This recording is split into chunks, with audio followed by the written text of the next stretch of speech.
jungle. నమస్కారం. విశ్వా news కు స్వాగతం. రంగారెడ్డి జిల్లా షాద్నగర్ మున్సిపల్ 6వ వార్డు ఎన్నికల బరిలో విద్యావంతుడు, పరిపాలనా అనుభవం కలిగిన నేనావత్ రాజ్ కుమార్ రాజ్ సర్కార్ ప్రచార హోరు పెంచుతున్నారు. ఐఏఎస్ అధికారి వద్ద పనిచేసిన అనుభవంతో అధికారుల నుండి పనులు ఎలా సాధించుకోవాలో తెలిసిన వ్యక్తిగా ఆయన ప్రజల మద్దతు కోరుతున్నారు. స్వతంత్ర అభ్యర్థిగా సింహం గుర్తుతో రాజ్ కుమార్ పోటీ చేస్తున్నారు. ప్రజలకు, అధికారులకు మధ్య వారధిలా ఉండి వార్డు సమస్యలు తీర్చడమే తన లక్ష్యమని ఆయన ప్రకటించారు. డ్రైనేజీ, తాగునీరు, వీధి దీపాలు వంటి మౌలిక వసతుల కల్పనకు పెద్దపీట వేస్తానని హామీ ఇచ్చారు. ఒక విద్యావంతుడు రాజకీయాల్లోకి రావడంపై వార్డు ప్రజల నుండి విశేష స్పందన లభిస్తోంది. వార్డు సమగ్ర అభివృద్ధి కోసం తనను భారీ మెజారిటీతో గెలిపించాలని రాజ్ కుమార్ విజ్ఞప్తి చేస్తున్నారు.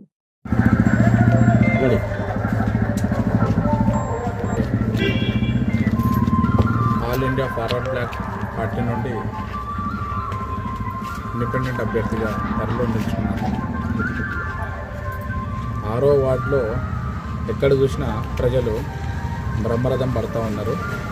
మంచి చదువుకున్నటువంటి వ్యక్తివి, మంచి పరిజ్ఞానం ఉన్నటువంటి వ్యక్తివి, సేవ చేసే గుణం ఉన్నటువంటి వ్యక్తివి, గతంలో పలువురు రాజకీయవేత్తల వద్ద ప్రముఖమైన స్థానాలలో పనిచేసినటువంటి వ్యక్తివి, ప్రస్తుతం సచివాలయంలో ఒక ఐఏఎస్ అధికారి వద్ద ప్రముఖమైన స్థానంలో పనిచేస్తున్నటువంటి వ్యక్తివి. అవకాశాన్ని వచ్చింది, ఎస్టీ రిజర్వ్ అవ్వడం, అవకాశం రావడం, అందిపుచ్చుకోవడం, తర్వాత గత 3 రోజులుగా 6వ వార్డులో క్యాన్వాసింగ్ చేయడం జరుగుతుంది. గడప గడపన ప్రజలందరూ చాలా ఆదరిస్తున్నారు, వారి అభిమానాన్ని పంచుకుంటున్నారు.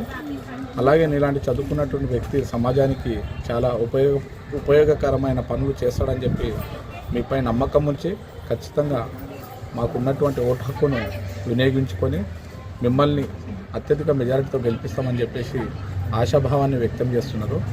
కావున అటు రాష్ట్ర ప్రభుత్వం కానీ ఇటు కేంద్ర ప్రభుత్వం కానీ చేస్తున్నటువంటి అన్ని కార్యక్రమాలను చాలా దగ్గరగా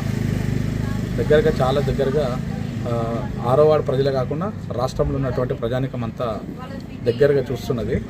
వాళ్ళు చేస్తున్నటువంటి అభివృద్ధి ఏంది, సంక్షేమం ఏంది, తర్వాత ఎక్కడెక్కడ రాష్ట్ర ప్రభుత్వం విఫలమైంది అనేది 2500కు మహిళలకు అందిస్తామని చెప్పారు. ఇప్పటివరకు దాని ఊసు లేదు. 4000 పెన్షన్ దాని ఊసు లేదు. ఇట్లాంటి విషయాలన్నీ చాలా, ప్రతి అంశాన్ని కూడా రైతు భరోసా లేదు. ఇట్లాంటి అంశాలు చాలా ఉన్నాయి. కాబట్టి రాష్ట్ర ప్రభుత్వాన్ని ఇటు నమ్మే పరిస్థితి లేదు. అటు కేంద్ర ప్రభుత్వం కూడా ఇచ్చినటువంటి సంక్షేమ ఫలాలు కూడా సక్రమమైన పద్ధతిలో అందాల్సిన వాళ్ళకి అందట్లేదు. వాళ్ళందరూ కూడా చాలా నిరాశతో ఉన్నారు. ఖచ్చితంగా నీకున్నటువంటి పరిజ్ఞానం, నీకున్నటువంటి మేధో శక్తి, తద్వారా మా సమస్యలను పరిష్కరిస్తామని చెప్పి అందరూ మంచి ఆశాభావాన్ని వ్యక్తం చేస్తున్నారు. గడప గడపన ఆశీర్వదిస్తున్నారు. వారి ఆశీర్వాదంతో రేపు వాళ్ళు 11వ తారీఖు నాడు చేసే ఓటు ఓ చదువుకున్న వ్యక్తికి, అభివృద్ధికి నాంది పలికే వ్యక్తికి, సమస్య ఉన్నదంటే ఎమ్మడిని ఆ సమస్యను పరిష్కరించే దిశగా అధికారుల వద్దకు చేరవేయడమా, ఇటు రాజకీయ నాయకుల వద్దకు చేరవేయడమా, ఇద్దరిని సమన్వయం చేసి అట్టి సమస్యను పరిష్కరించే విధంగా తెలివితేటలు ఉన్నటువంటి వ్యక్తివి నువ్వు. ఖచ్చితంగా మా ఓటును నీకు వేస్తాం, ఖచ్చితంగా నీ ద్వారా అభివృద్ధిని సాధిస్తామని చెప్పి ప్రజలందరూ ఆశీర్వదిస్తున్నారు. గౌరవ 6వ వార్డు ప్రజలందరికీ నా యొక్క విన్నపము, అటు అధికార పార్టీని చూస్తున్నారు, ఇటు ప్రతిపక్ష పార్టీని చూస్తున్నారు. ఒక్క అవకాశాన్ని నాకు కల్పించండి. ఖచ్చితంగా మీ వద్దకు నేను వస్తాను.